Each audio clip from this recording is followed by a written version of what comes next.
Краят на лятото, сезонът на сините сливи. Ето ме и мен с домашно приготвен печен конфитюр от сини сливи. Никой не може да ме убеди, че купешкият конфитюр е по-добър от домашния. Без никакви консерванти от светители. Погледнете само цвета и гъстотата. Друго си е да си направиш сладкото от дома, да ти ухае вкусно и да знаеш какво ядеш. Ако и вие като мен предпочитате домашният конфитюр пред купешкият, на правилното място се. Хайде да започваме! Los Cates! Аз използвах 4 кг сини сливи. Първо ги измиваме.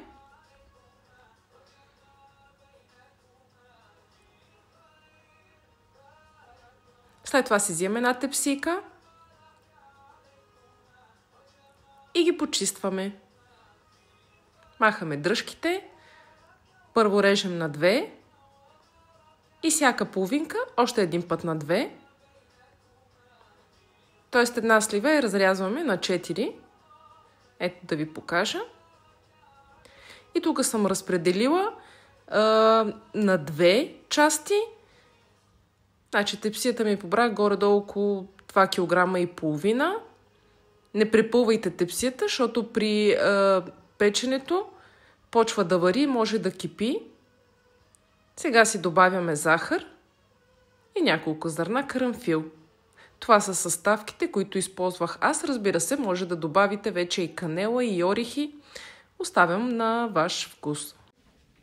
Значи за 4 кг сливи аз използвах 1 кг захар. Горе-долу 250 грама захар на килограм. Разбира се, вие ако желаете да ви е по-сладко, може да си добавите повече захар.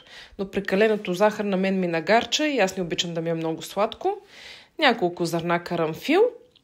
Ако имате време, може да поизчакате захарта да се разтопи за няколко часа, но аз нямах време.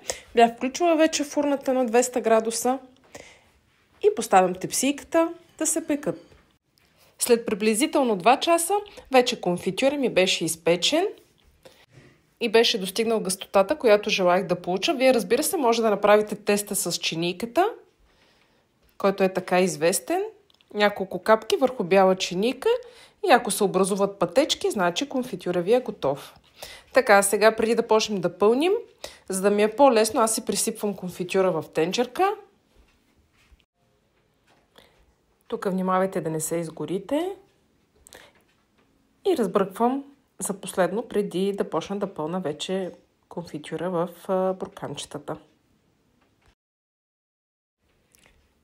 Така аз използвах джезве, понеже пробвах се с чарпак, но нещо не ми се получи. Бурканчетата са ми малки, около 300 грама едното бурканче.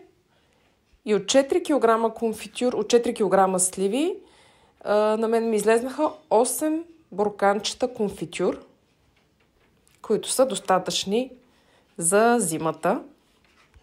А пък случайно, ако не стигне, ще направя и втори път, още един път конфитюр, но този път не във фурна, а в тенджера.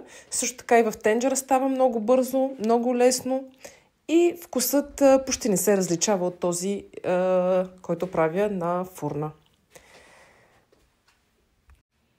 И така, както виждате, аз докато е горещо, изсипах сладкото, разпределих го в 8 бурканчета и без да чакам да изстине, след това ги забърсвам хубаво, почиствам и затваряме хубаво капачките.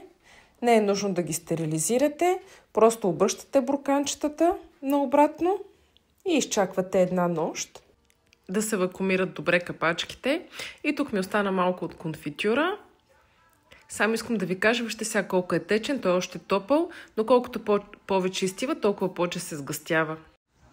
И тук вече на следващия ден, рано сутринта, нямах търпение да опитам вкуса от моя конфитюр. Искам само да ви кажа, че вкусът е неповторим, а и удоволствието да си направиш домашно сладко е съвсем друго. И това беше от мен за сега. До скоро!